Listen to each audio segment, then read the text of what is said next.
Hello student, my name is Madhu Bhalla. Last time मैंने 8th ICSE का topic sound शुरू किया हुआ था, जिसमें हमने लाउडनेस जो है ऑलरेडी कर लिया। अब उसके जो बाकी करेक्टरिस्टिक्स हैं वो इस लेक्चर में हम जो है कंप्लीट करेंगे, जिसमें हम पिच के बारे में बात करेंगे, क्वालिटी के बारे में बात करेंगे और मोनोटोन जो है क्या होता है उसके बारे में डिस्कस करेंगे। तो इससे हमारा चैप्टर जो है पैक हो जाएगा। अगर आपको ये लेक्चर अच्छा लगता है तो आप जो है मेरे चैनल को सब्सक्राइब करो, लाइक करो एंड वीडियो को शेयर करो, ठीक है। और आज जो है सबसे पहले मैं स्टार्ट करने जा रही हूँ कि पिच होता क्या है। ये एक करेक्टरिस्टिक है साउंड के लिए, जिसमें हम चीजों को डिफरेंशिएट करते हैं। क्या करते हैं? डिफरेंशिएट। जैसे मान लो डिफरेंशिएट, ये आप नोट्स बना सकते हो। इसके बाद आपको बुक्स पढ़ने की जरूरत नहीं है, आप सिर्फ इसी को रिवाइज कर लो, तब भी आपका जो है चैप्टर कंप्लीट हो जाता है। डिफरेंशिएट एन एक्यूट, एक्यूट और श्रिल, श्रिल साउंड फॉर्म ए, फॉर्म ए फ्लैट साउंड, ठीक है। मतलब कहने का कि इससे पिच से आपको ये पता चलता है कि आप दो साउंड मतलब साउंड्स को जो है डिफरेंशिएट कर सकते हो, कौन सी साउंड श्रिल है और कौन सी साउंड जो है फ्लैट है। ये डिपेंड करता है जो ये यहाँ पे लिखो सेकंड पॉइंट इसका, it depend upon number of vibration, number of vibration, number of vibration. एक मिनट भी, यहाँ पे गलत हो रहा है, इसको दोबारा से ठीक कर रही हूँ। वाइब्रेशन, नंबर ऑफ वाइब्रेशन पर सेकेंड, ठीक है। अगर आपको क्वेश्चन आ जाता है कि पिच है क्या, तो आप बोलोगे कि ये डिफरेंशिएट करता है कि श्रिल साउंड कौन सी होएगी और फ्लैट साउंड कौन सी होगी। दूसरा, ये डिपेंड करता है कि नंबर ऑफ वाइब्रेशन जो है एक सेकंड में कितनी होंगी, पर सेकंड में। दूसरा, ये जो पिच है वो रेफर करता है, it refers only, it refers only musical sound, musical sound और म्यूजिकल नोट, म्यूजिकल साउंड और musical notes has a definite, has a definite finite pitch. अभी तक इसमें आपने सिर्फ यही पढ़ा है कि ये डिफरेंशिएट श्रिलनेस और फ्लैट साउंड को करता है, और ये डिपेंड करता है कि नंबर ऑफ वाइब्रेशन जो है पर सेकंड में कितनी हो रही है। अगर देखो पिच जो है, अगर मैं बोलूं कि पिच हाई है, ठीक है, अगर पिच हाई है तो ये जो है श्रिलनेस जो है, श्रिल साउंड जो है प्रोड्यूस करेगा, श्रिल साउंड इज प्रोड्यूस। और अगर पिच लो है तो ये जो है फ्लैट साउंड फॉर्म करेगा, फ्लैट साउंड इज फॉर्म, ठीक है। पिच हाई होगी तो श्रिल आवाज आएगी, अगर पिच लो होगी तो फ्लैट आवाज आएगी। अब देखो इसमें जो है, जैसे आपके पास टेप रिकॉर्डर है, जैसे फॉर एग्जांपल अगर मैं टेप रिकॉर्डर की बात करूं, टेप रिकॉर्डर और साथ में टीवी, इन दोनों की बात करूं तो यहाँ पे जो है एक वर्ड यूज किया जाता है बास और ट्रेबल। बास जो है लो पिच के लिए यूज किया जाता है और ट्रेबल जो है हाई पिच साउंड के लिए यूज किया जाता है। जैसे आप वूफर्स चलाते हो, जैसे मतलब यहाँ पे एट ए बास की बात करें कि मतलब लो पिच वाली, तो यहाँ पे अगर वूफर जो ऑन है, ठीक है, तो ये जो है लो साउंड होती है, इसकी लो साउंड, ठीक है। जैसे आप कह सकते हो कि तबला और ढोलक, ढोलक बिकम प्रीडोमिनेंट, प्रीडोमिनेंट। इसमें ये सिर्फ इतना ही पढ़ने की जरूरत है। और अगर बात करूं कि एट ए ट्रेबल, तो आप जो है एट ए ट्रेबल, तो ये हाई पिच है। अगर हाई पिच है तो श्रिल साउंड होएगी, तो मतलब श्रिल साउंड जो है प्रोड्यूस होएगी।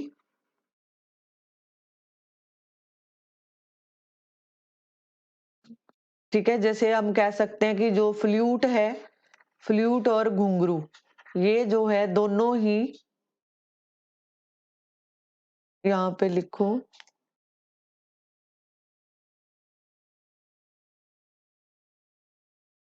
घुंघरू, तो ये जो है श्रिल साउंड प्रोड्यूस करते हैं।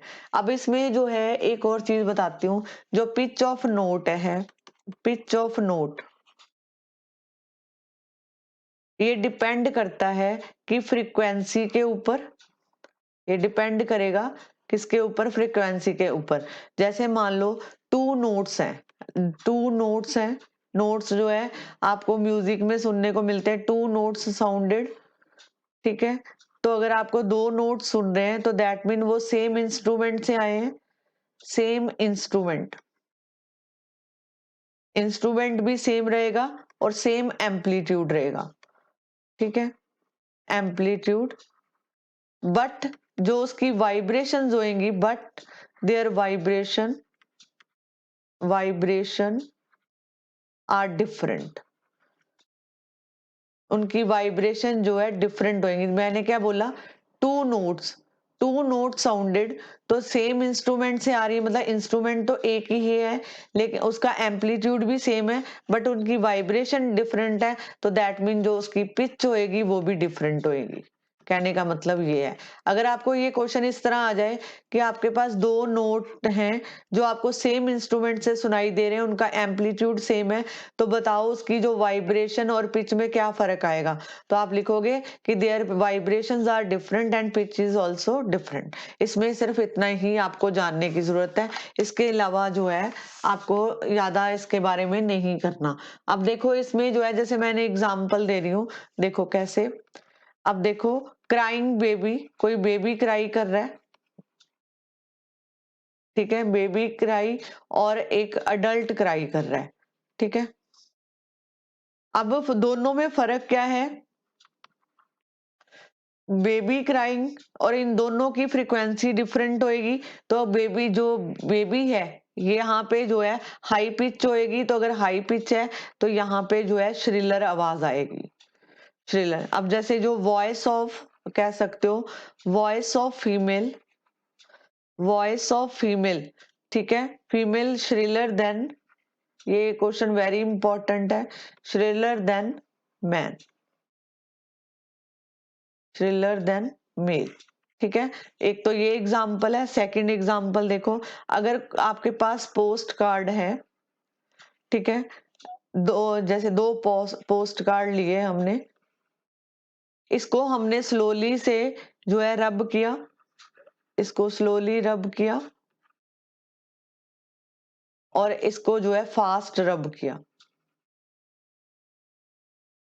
मैंने क्या बोला, हमारे पास दो पोस्ट कार्ड हैं, एक को मैंने स्लोली रब किया, एक को मैंने फास्ट किया।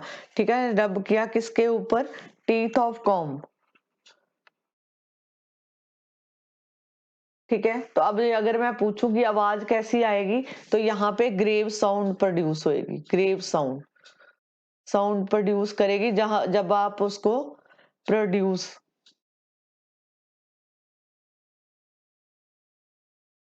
ये ग्रेव साउंड कब आएगी, जब आप पोस्ट कार्ड को स्लोली रब करते हो टीथ ऑफ कॉम के ऊपर। लेकिन अगर आप फास्ट रब करते हो तो आपको जो साउंड सुनाई देगी वो श्रिल सुनाई देगी। ये फर्क है। ये आपके दो एग्जाम्पल हैं जिसको आप बुक में डिस्कस किया हुआ है। अब देखो, अगर मेरे पास, अगर मैं बोलूं कि मेरे पास फ्लूट है, एक फ्लूट है और एक जो है फ्लूट है, तो इसकी जो पिच ऑफ साउंड है, पिच ऑफ साउंड किसके ऊपर डिपेंड करती है, पिच ऑफ साउंड जो है ये इसके ऊपर डिपेंड करती है, changing, changing the length of, length of vibrating, vibrating air column, air column. कैसे, मान लो ये आपके पास कोई फ्लूट है, तो यहाँ पे ऐसे होल दिखाई देंगे आपको, ठीक है। इनकी लेंथ के ऊपर, अगर ऐसे है लेंथ, ये बिल्कुल छोटे छोटे हैं, तो ये जो है इसकी लेंथ के ऊपर डिपेंड करेंगे कि यहाँ पे जो है वाइब्रेशन, क्योंकि वाइब्रेशन होएगी तभी साउंड प्रोड्यूस होएगी। अब देखो, सबसे पहले मैंने क्या बोला, फ्लूट का एग्जांपल लिया, ये इसके होल्स के ऊपर डिपेंड करता है कि लेंथ कितनी है और उनमें डिफरेंस कितने का है, ठीक है। और दूसरा है, अगर मैं बात करती हूँ किसी स्ट्रिंग्ड इंस्ट्रूमेंट की, स्ट्रिंग्ड इंस्ट्रूमेंट, स्ट्रिंग्ड इंस्ट्रूमेंट वो होते हैं जैसे गिटार हो गया, जिसमें जो है स्ट्रिंग्स लगी होती हैं, सितार हो गया, पियानो हो गया, ठीक है, और वायलिन, ठीक है, उसके ऊपर ऐसे स्ट्रिंग्स लगी होती हैं, ठीक है।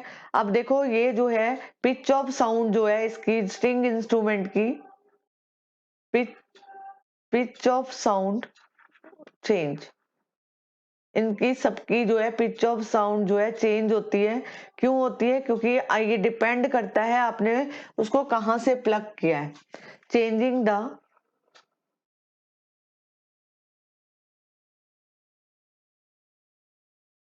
changing the place of plucking on the string, आपने उसको कहाँ से प्लग किया है। जैसे मान लो, ये आपके पास, मान लो जैसे गिटार की जो मैं दिखा रही हूँ, तो अब डिपेंड करता है कि आपने यहाँ से उसको प्लग किया है, बीच में से किया है, जहाँ उसके एंड में से प्लग किया है, ठीक है, ये उसके ऊपर डिपेंड करता है। तो अगर थिकनेस डिफरेंट है तो यहाँ पे जो है, यहाँ पे आएगा changing the place of plucking on the string, तो आप कह सकते हो कि थिकनेस जो है डिफरेंट है, thickness of thickness is different, ठीक है। स्ट्रिंग की जो है थिकनेस डिफरेंट है, तो इसका मतलब है कि उसकी जो है tension, under different tension, different tension, तो जो प्रोड्यूस होएगी आवाज वो भी डिफरेंट पिच पे होएगी। Produce produce different pitch, different pitch, कहने का मतलब मैंने ये बोला कि अगर आपके पास स्ट्रिंग इंस्ट्रूमेंट, आपके पास क्वेश्चन कैसा आएगा कि स्ट्रिंग इंस्ट्रूमेंट के नाम बताओ, तो आप उसमें लिख सकते हो गिटार, सितार, पियानो और वायलिन। आफ्टर दैट जो है इन सबकी जो है पिच डिफरेंट है, तो ये डिपेंड करता है कि आपने उसको कहाँ से जो है उसके स्ट्रिंग्स को खींचा है, और इन स्ट्रिंग्स की जो मोटाई और जो है इसकी जो है बारीकी के ऊपर डिपेंड करता है कि ये कितनी थिक है और कितनी थिन है, उसके ऊपर डिपेंड करेगा। और यहाँ पे आपने उसको खींचा कितना हुआ है, कितने टाइट रखा हुआ है, उसके ऊपर डिपेंड करता है, तो वो जो है डिफरेंट जो है पिच की साउंड प्रोड्यूस करेगा। तो कहने का मतलब ये है कि ये जो है पिच के ऊपर डिपेंड करता है। क्यों? क्योंकि जो फ्रीक्वेंसी ऑफ वाइब्रेशंस है, अगर आपको पूछा जाए कि फ्रीक्वेंसी ऑफ वाइब्रेशन किसके ऊपर डिपेंड करता है, फ्रीक्वेंसी ऑफ वाइब्रेशन दो चीजों के ऊपर डिपेंड करता है, एक तो टेंशन के ऊपर डिपेंड करता है और दूसरा है थिकनेस ऑफ स्ट्रिंग, जो उसमें तारें लगी हुई हैं उसकी मोटाई और जो है उसकी पतले होने पे डिपेंड करेगा, और आपने उसको खींचा कितना हुआ है उसके ऊपर डिपेंड करता है। आगे है कि अगर ए नोट, ये musical note of higher pitch, अगर किसी नोट की हायर पिच है, हायर पिच, तो यहाँ पे स्ट्रिंग अंडर, यहाँ पे जो है इसकी हायर टेंशन होएगी, हायर टेंशन होएगी और वाइब्रेटिंग करेगा, वाइब्रेटिंग ए थिनर स्ट्रिंग, उनकी जो स्ट्रिंग्स होएंगी वो पतली होएंगी, ठीक है। जिसकी स्ट्रिंग पतली होएगी उसका हायर टेंशन होएगा तो हाई पिच होएगी, ये क्वेश्चन का कहने का मतलब है। जैसे मैं मान लूं आपको क्वेश्चन दे दूं कि आपके पास दो तरह की स्ट्रिंग्स हैं, एक है थिनर और एक है थिकर, ठीक है। तो मैंने आपसे पूछा कि आप बताओ कि इन दोनों में से किसकी हायर टेंशन होएगी, तो जो पतली होएगी उसकी हायर टेंशन होएगी, थिकर वाले की कम होएगी। और हाई पिच किसकी होएगी? जिसकी जो है थिनर स्ट्रिंग है उसकी जो है हाई पिच रहेगी, यहाँ पे हाई पिच और यहाँ पे लो पिच। ये क्वेश्चन बन सकता है इसमें। Is this clear? एक तो ये वाला हो गया। उसके बाद है पिच ऑफ साउंड जो है, अभी मैंने आपको बोला था लास्ट में कि पिच ऑफ साउंड जो है डिपेंड करती है, पिच ऑफ साउंड कि आपने उसको कहाँ से प्लग किया है। मान लो कि आपके पास ये कोई स्ट्रिंग है, ठीक है, आपने इसको प्लग किया इसके एंड से, यहाँ से, यहाँ पे वो फिक्स होती है और यहाँ से आपने उसको प्लग कर रहे हो। तो कहने का मतलब है कि यहाँ से जो प्लग करोगे वहां पे higher the sound, higher the pitch of sound produce, ठीक है। तो मतलब डिपेंड करता है आपने उसको प्लग कहाँ से किया है। ये होप्स हो कि आपको ये रीजनिंग समझ आ रही होगी।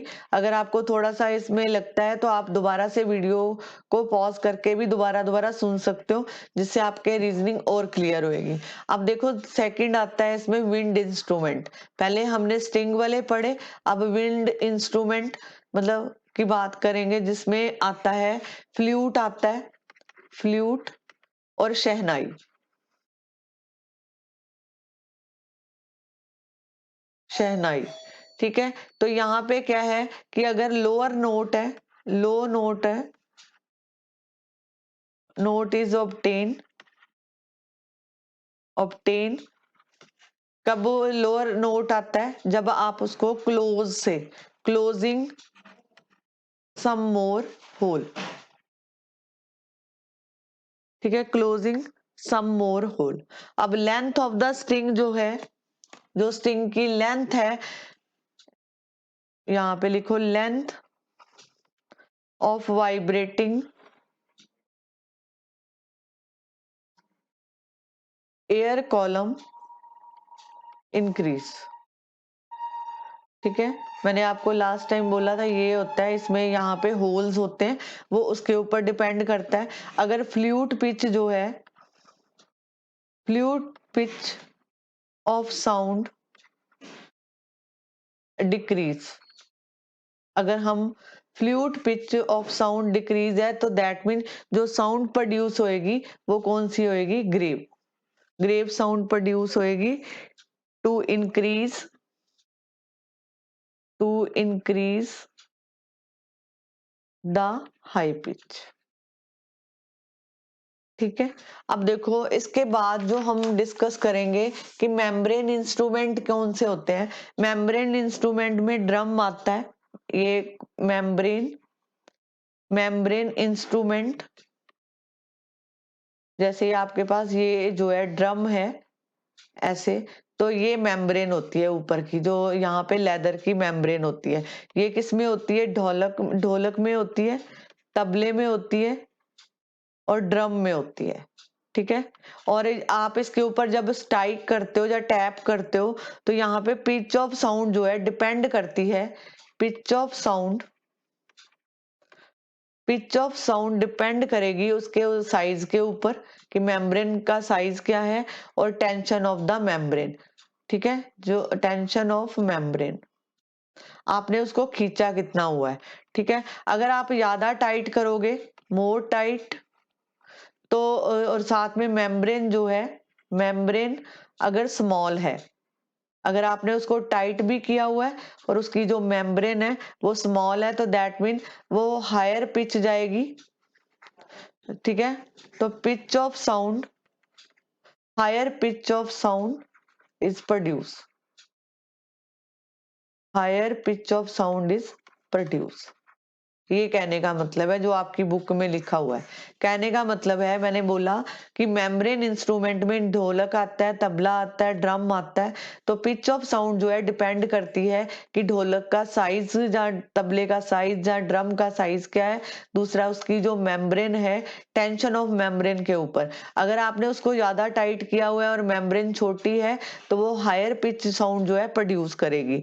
टू, अगर आप लिखोगे यहाँ पे टू इंक्रीज, अगर आप उसकी श्रिलनेस को इंक्रीज करना चाहते हो, shrillness of sound to increase shrillness of sound, तो स्मॉल मेम्ब्रेन होएगी, small membrane and its strings are stretched and tightened. कहने का मतलब ये है, शॉर्ट समरी इसकी क्या है कि अगर आप किसी की श्रिलनेस बढ़ाना चाहते हो, श्रिलनेस तभी इंक्रीज करती है अगर उसकी पिच हाई होगी, हाई पिच होएगी। तो कहने का मतलब उसकी मेम्ब्रेन स्मॉल होनी चाहिए और उसको जो है टाइटली जो है खींचा होना चाहिए उसके स्टिंग को, तब आप किसी की श्रिलनेस को इंक्रीज और डिक्रीज कर सकते हो। अब बात आती है ये करने के बाद, पिच के बाद क्वालिटी के बारे में बात करते हैं, क्वालिटी ऑफ साउंड। ठीक है, ये जो है दो साउंड्स को डिफरेंशिएट करती है, टू साउंड को डिस्टिंग्विश, टू साउंड, दो साउंड को डिस्टिंग्विश करने का मतलब है कि क्वालिटी, जैसे इस कहने का मतलब है कि इसकी सेम पिच होएगी, पिच सेम रहेगी और सेम लाउडनेस रहेगी, लाउडनेस।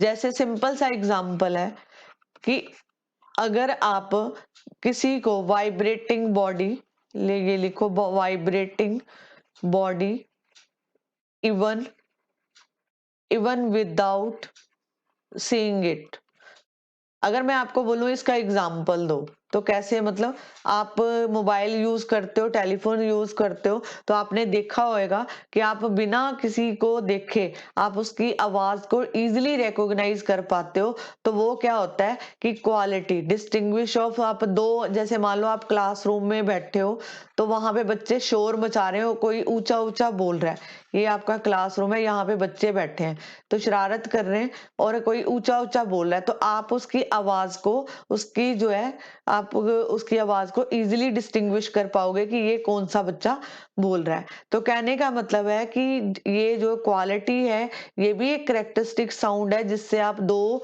चीजों की साउंड को डिफरेंशिएट करते हो। दूसरा है कि आप, अगर मैं बोलूं कि मैं आपको दो म्यूजिकल इंस्ट्रूमेंट दूं, जैसे मान लो आप किसी शादी में जाते हो, वहां पे फ्लूट भी बज रहा है और शहनाई बज रही है, शहनाई बज रही है, तो आप इन दोनों की आवाज को डिस्टिंग्विश कर पाओगे। तो वो क्या होती है क्वालिटी, मतलब सेम पिच है, सेम लाउडनेस है, तो आप उसकी जो है वहां पे उसको डिस्टिंग्विश कर पाओगे। अब देखो, जैसे मान लो मैंने आपको बोला कि मैं आपको देती हूँ ट्यूनिंग फॉक देती हूँ और आपको एक पियानो देती हूँ। ठीक है, मैं इसका ग्राफ अगर बनाऊं तो ये डिस्प्लेसमेंट होता है, यहाँ पे टाइम होता है, तो यहाँ पे जो साउंड प्रोड्यूस होएगी यहाँ पे सेम एम्पलीट्यूड पे ही है। ठीक है, ये होता है। अब देखो यहाँ पे ये एम्पलीट्यूड है, अगर मैं इसी को दूसरे पे बनाऊं तो इसकी जो आवाज, जो ग्राफ आएगा वो थोड़ा सा डिफरेंट आएगा। वो कैसा होगा, वो ऐसा, ये पियानो के लिए है, ये आया, इसी तरह ये इस तरह की आपको जो है, आप अपनी बुक में देख सकते हो, मैं रफली बना रही हूँ। ये जो है डिस्प्लेसमेंट है, ठीक है, कितना उसने डिस्टेंस कवर किया, और ये जो है नीचे जो है टाइम के लिए होता है। तो कहने का मतलब ये है कि यहाँ पे पियानो, फॉक और पियानो दोनों की सेम पिच है, पिच सेम रहेगी, सेम एम्पलीट्यूड है, एम्पलीट्यूड भी सेम रखा, और बट डिफरेंट वेव फॉर्म। तो आपने देखा ग्राफ किस तरह का आ रहा है, बट डिफरेंट वेव फॉर्म। तो कहने का मतलब है कि डिफरेंट इंस्ट्रूमेंट की डिफरेंट जो है वेव फॉर्म होगी। तो कहने का मतलब है कि अगर आप पियानो जो है, ए नोट प्लेड ऑन पियानो, अगर आप पियानो पे कोई नोट बजाते हो तो वहां पे लार्ज नंबर ऑफ नोट्स जो है बजेंगे। लेकिन अगर मैं फ्लूट की बात करूं तो यहाँ पे सेम नोट को अगर इस पे बजाया जाए, same note played on played on flute, तो आप देखोगे कि कुछ ही ओनली फ्यू नोट्स जो है कंटेन होंगे। कहने का मतलब है दोनों में अगर कोई नोट आप पियानो में बजा रहे हो और वही सेम नोट आप फ्लूट पे बजाते हो, तो पियानो पे तो वो large number of notes contain करेगा, लेकिन फ्लूट में सिर्फ थोड़े से ही नोट्स बनाएगा। तो कहने का मतलब ये है कि अगर मैं कहने का मतलब है कि जो पियानो है और फ्लूट की बात करूं, तो यहाँ पे दे फॉर्म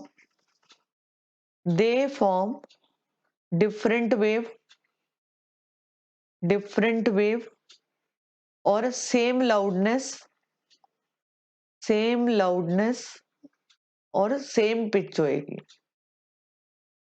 क्लियर? जैसे सिंपल सा एग्जांपल है, अगर आप जो है घर में टू बॉयज हैं एक घर में, तो आपने देखा होगा दोनों की आवाज डिफरेंट होएगी।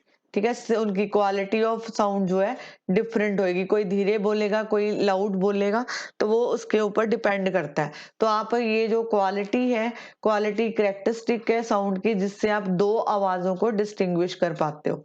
ठीक है, पियानो बज रहा हो फ्लूट बज रहा हो, तो आप जो है इसको अगर आपने सुना हुआ है तो आप इन दोनों की आवाज को बिना देखे भी आप इसको अलग अलग कर पाओगे।